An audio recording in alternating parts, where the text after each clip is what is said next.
Hey, how you doing? This is Adam Post, publisher of more than 1,000 comic books. Today we're talking about the layoffs that we promised last week are happening this week. They just got started.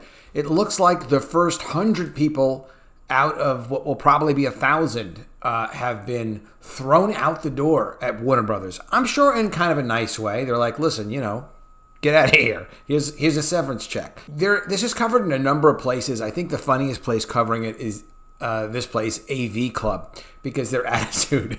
Warner Brothers celebrates Emmy victories by laying off 100 employees because they can't stop winning at Warner Brothers Discovery. Okay, let's get into the article. Before we do, subscribe to the channel. Click the bell for notifications. It is a huge help when you do a thumbs up. Really appreciate that. Thank you so much, sincerely. All right, let's get into the first article here. AV Club, Warner Brothers celebrates Emmy victories by laying off 100 employees. Warner Brothers' hunt for $3 billion in cost-saving measures continues. Now, they're saying hunt for cost-saving measures like, they're looking around, they're checking the couch cushions to see, is there any money lying around here? Is there something we can sort of do? They've already had an intense analysis of all of the operations, even down to DC Comics. We've heard recently reported a week or two ago of how DC Comics, thanks to Thinking Critical, that great video channel, came out with the inside information that the CFO of Warner Brothers is looking directly at their operations, all their costs, all their results for like the last 30 years just at DC Comics. They're looking at everything. So they're cutting expenses. They're going to be getting rid of junk. And one of the reasons why, to me, it's so fascinating to keep talking about the finances of Warner Brothers Discovery, aside from the fact that I'm passionate about this area of the business, is it really tells you what the future is going to be. It really tells you if you're looking for more stuff like Todd McFarlane's Spawn Batman crossover, that's in the future. That's in the future for DC. I'm not saying DC is going to be like it used to be or anything else like that, but I'm saying this is the kind of stuff to expect. Cool things, because they're only interested in things that make money at Warner Brothers Discovery. That's it. It's about the money. So, like just about everyone else in the world, Warner Brothers Discovery is still looking for $3 billion in cost-saving initiatives.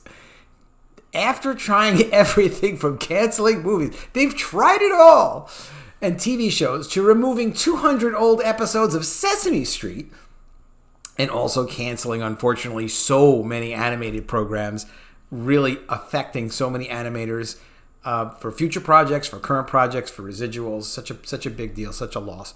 The company returns to its tried and true method of firing employees. Well, hey, it works.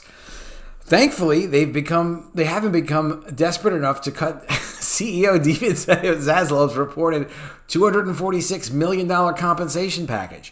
No, Zaslav is good to go on his own money. See, with the sunglasses, he's all good. He's set, because that $246 million was part of the merger deal, because he put Discovery in a position where they could actually acquire all of Warner Media. There was a merger, but he's the one who's running it. And he's the one that got paid, $250 million just for this transaction, basically. So, yeah, he's good to go on the money. They're tightening our belts here. And tightening begins with people that make much, much, much, much less than $246 million. May they never go desperate. No, they never will. This is the thing, when you start to make a lot of money and you got a network, you're never going to not make a lot of money, as long as you don't blow it all yourself. You've got, Zaslav could leave and obviously retire on, I don't know what his net worth is. It's got to be close to $1 billion by now, if not already, or go run something else for someone else and add so much value to it. Could you imagine you're in charge of Discovery? What the heck was Discovery anyway, 20 years ago? A collection of a few cable channels? When, I don't know if you know this or not, when Zaslav got to Discovery, because he didn't invent it, when he got to Discovery, TLC was the learning channel. They did like documentaries and, educational, boring programs, which is fine, but it wasn't really financially successful. When he got there is where it's like the Honey Boo Boo days, everything that was just commercial and made money. So he really turned it into a freaking powerhouse. Because, again, him and his people, money, money, money. It's all about the money.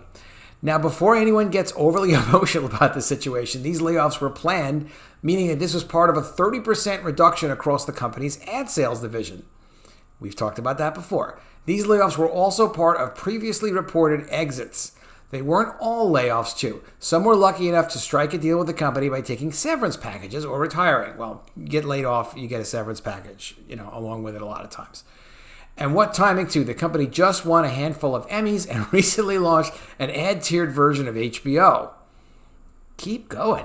They also recently determined that we, the viewing public, have been paying too little for such quality entertainment and that we don't deserve a Batgirl movie. No, that was a pity on us. And thank you for taking pity on us. I will now say it. My hands are together in thanks. Thank you, David Zaslav, for not releasing the Batgirl movie and putting us in a position where we actually had to have damage to the Batman franchise. We do not need that. Tell me what you think in the comments below if you're happy that Batgirl didn't come out. Who knows what cost-cutting efforts will follow? Well, Zaslav and his CFO Gunner know. We have to assume that Zaslav will pull out that giant ledger of his, skip the first couple of pages that list the executives who make the most money, but because they deliver value. They wouldn't be making money unless they delivered value. It's like, I want animators to do well. It keeps coming back to me. It really bothers me about the animators. I used to draw a little bit when I was 12, 13. Gave it up and never got back on it. And Dan Fraga was like, come on, Adam, we could teach you to draw again. I was so tempted. But, I got a lot of other stuff going on.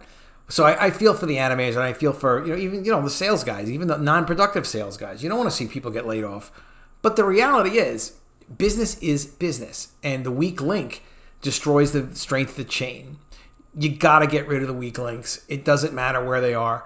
And if the animators were bringing audience to HBO Max and helping to justify the whole business and making it successful, that's important. If not, then it's basically just like, why are you doing this work?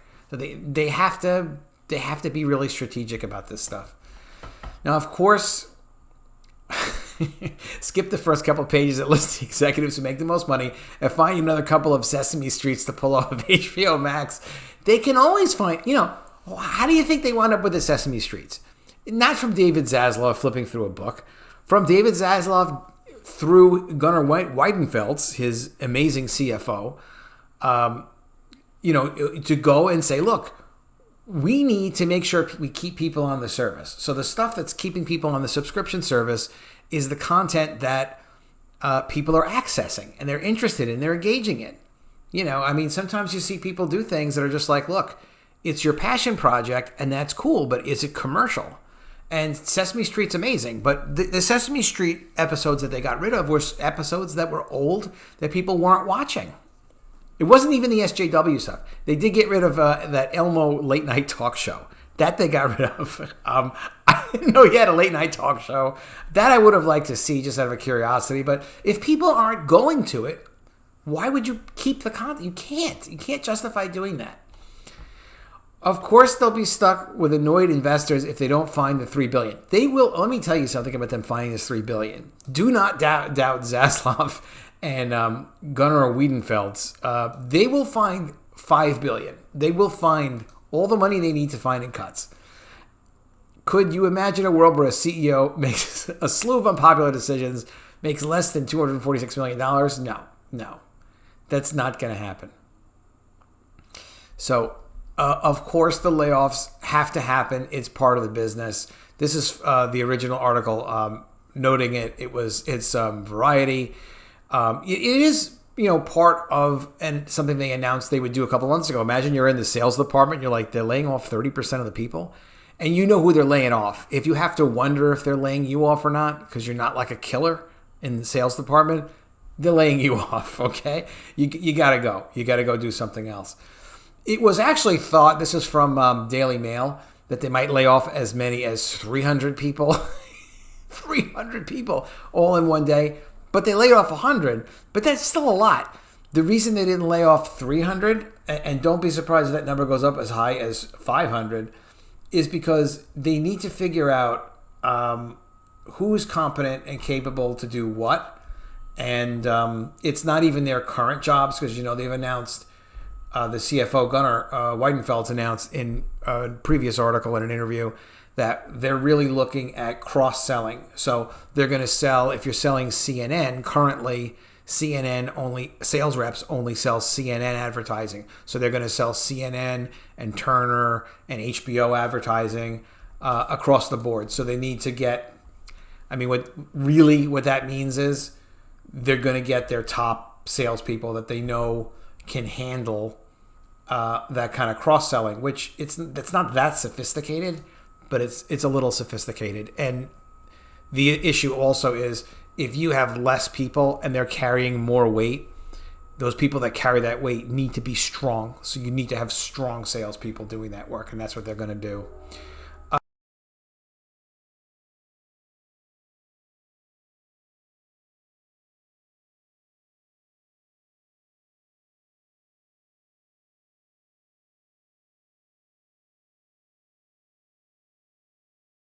Prevent them from doing layoffs would be that they completely went through everything they need to do to cut and everything they want to do to cut. And at this rate, when they're saying that they're going to do things like, look, we're going to combine sales forces and have one sales force that used to just sell one brand now sell like 5 brands, that kind of restructuring, they could wind up cutting 80% of the sales staff. And that's just the sales staff. They're obviously doing cuts, all throughout the organization. This is from comicbook.com. Basically the same story. They're cutting some staff. But it's interesting to look at the guys who are nervous. So comicbook.com will be nervous about this cutbacks because they know what Zaslav wants is that.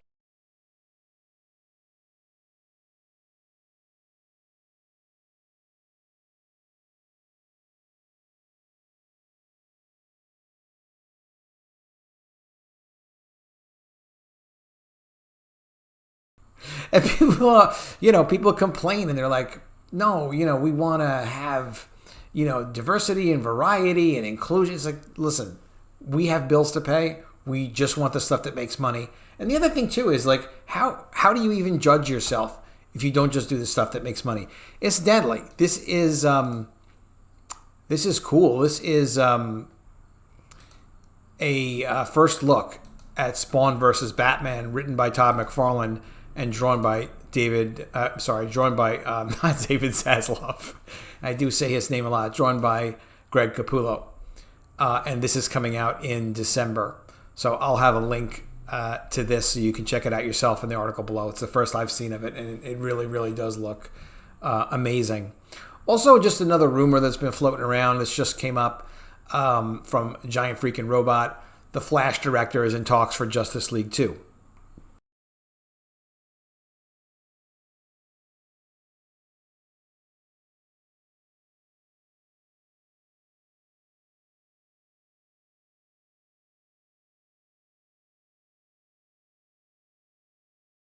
More will be coming. You're going to see a really effective organization over at Warner Media under David Zaslav, and it just all looks very positive from here. If you're into good content that just looks cool, and you're happy to give them your money when they produce good things for you, this is what you should expect is going to be in the future of DC. The only thing that is a little question marky that I'm concerned about is what's going to happen in the next 2 years or so. Would they be willing to, and might they sell the company to someone else? Because in a zone of like 2 years from when they had the acquisition, or the merger rather, with Warner Brothers and Discovery, after 2 years, it's viable that they could sell the company again. And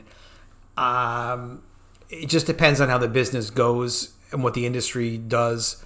But if their debt load, if the debt that they have doesn't get reduced, if they don't have like strong results and they're just kind of like working really hard to just kind of tread water, it's very possible they could sell it. So let me know what you think of all that and the layoffs in the comments below. I will see you again soon with another video. And if I don't see you, I will miss you.